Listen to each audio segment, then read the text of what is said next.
Okay, I promised you guys a couple reviews on these. I have my red ale here, and then I have my brown ale that I made. This one I added the hazelnut extract to. Can't really taste the hazelnut in it. I actually had a couple of these. On the red ale, unfortunately, the priming sugar didn't mix in properly throughout the entire brew, so we had the unfortunate side effect of there are certain brews that did not carbonate and certain ones that did, so hopefully these are one of the good ones. So we're going to go ahead and crack these open real quick and then see what you guys think about them real quick. Get a little bit of the smell characteristics and stuff, and then see where you guys want to go with this. So let me go grab a bottle opener real quick and I'll be right back.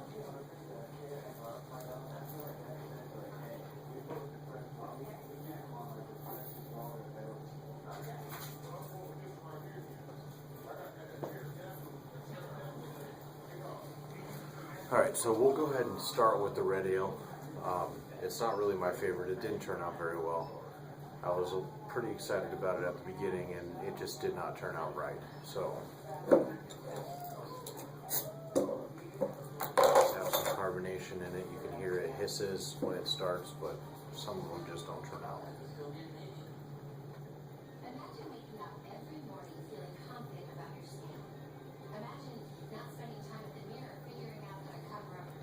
So this is a good one.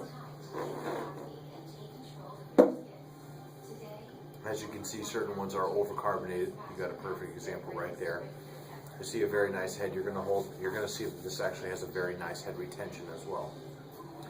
It holds very well. In the smell of the head, you can smell slight caramel, a little bit of the bitterness of the hops. The color of it isn't totally clear. It's only been sitting in the refrigerator for 2 days. Sorry. So I'll bring this up really quick so you can see.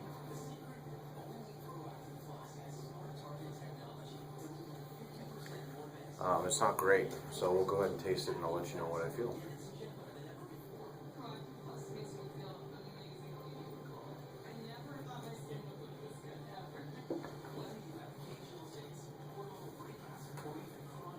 The carbonated ones are really nice. You get a little bit of the caramel, a nice little bite from the hops, but it's smooth in the end. The carbonation that's coming out of it actually gives you a little bite in the end as well, but I think that's because certain ones were overcarbonated. But altogether, it's actually a really nice beer. If all of them would have came out, it would have been pretty nice. I'm not complaining about it at all. The bad ones are bad, though, so just that simple. So we'll go ahead and move on to the brown ale now. As you can see, we changed it up a little bit this time by adding the steel tops instead of the crown caps that you usually do on bottles. Just wanted to test this out a little bit and see what it would turn out like. It actually worked out well. I was a little bit scared at first. At certain points you do get explosions inside, basically creating like bottle bombs if you're not very careful with these. Make sure that these are very well made if you're going to purchase them. You don't want to turn around and throw something in here and then find out that 4 or 5 days after you turn around and bottle it, that you got a bunch of beer all over your floor. So let's go ahead and pop this one open and see what it sounds like. Very strong, very good carbonation in it. Right when I open the bottle, you get a little bit of the chocolate and the coffee mixed in. It's actually pretty nice. So we'll go ahead and pour this in here so you get to see what the brown turned out like.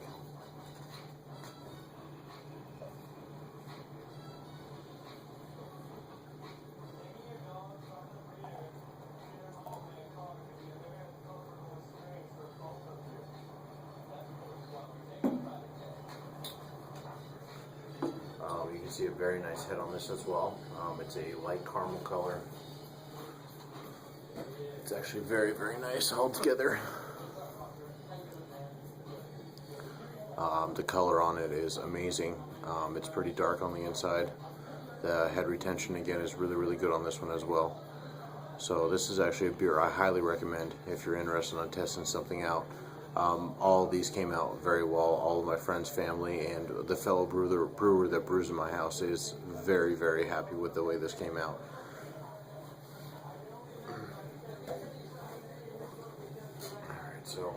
In the head,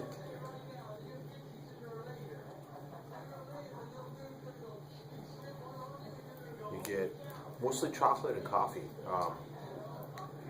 There is a slight caramel smell in the background, which caramel and chocolate were both involved in those. So the coffee, I think, just kind of was the merge of the flavors that came together and created something rare. Very, very good. As you can see, again, the head retention on this is absolutely amazing. This is something I would recommend for everybody. Unfortunately, the hazelnut that I added to it, you can't really taste. If you're really in tune with like your senses and stuff, you can taste it a little bit in the background. But it really didn't come out at all. The home brewer warned me, don't add the whole bottle because it might be overwhelming. Well, I added the whole bottle and you can barely even taste it. So I'm not recommending you go out there and just buy a whole bottle and throw it in. I'm just saying that make sure you know exactly like what product you were using. So let's go ahead and taste this and see how it turns out.